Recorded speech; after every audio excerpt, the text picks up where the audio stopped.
In the growing furore that followed Google's decision this week to fire James Damore, questions have been raised about whether the Silicon Valley giant was right to dismiss him.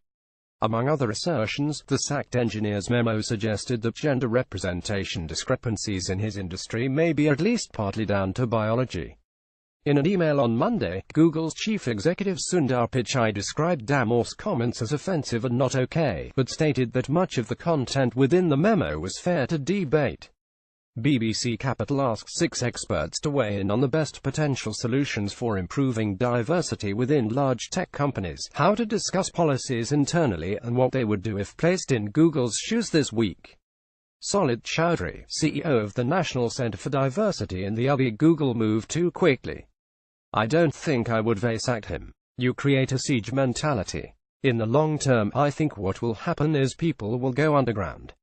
If you have these opinions, you will find people that are like-minded who will have secret discussions. It should have been taken through the normal process. People should talk to him and found out why he has these views.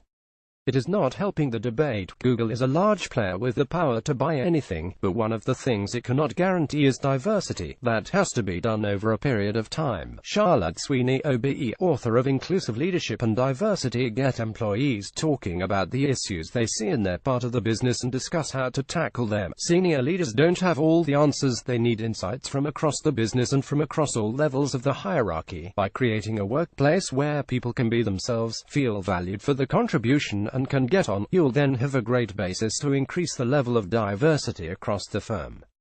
Start a conversation. Be open and transparent and get a conversation going. Enable people to disagree. Allow controversy and different opinions. After all, isn't that what diversity is about? Stephen Frost, founder of diversity consultancy Frost included, Google has to kickstart the supply of talent from different sectors of people. Tech only recruits within tech, so a quicker way is to break into talent from different sectors where there are different cultures. People have got to be wanted, and if you are a minority, you have got to have more assurance that you are wanted.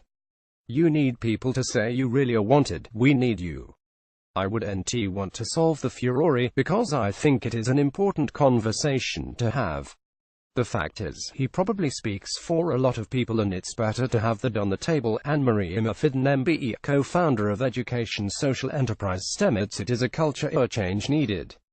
Google needs to have a culture that allows people to hear different sides and understand different perspectives of people they work with, but also punishes negative behavior. At the moment it's almost like everyone is a bystander.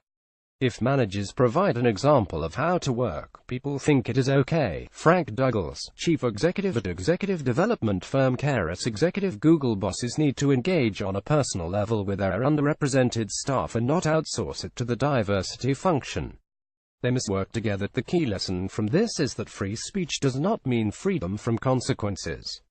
Companies will have to be more explicit in what is the red line that cannot be crossed when it comes to expressing viewpoints in a corporate environment. To comment on this story or anything else you have seen on BBC Capital, please head over to our Facebook page or message us on Twitter. If you liked this story, sign up for the weekly BBC.com features newsletter called If You Only Read 6 Things This Week.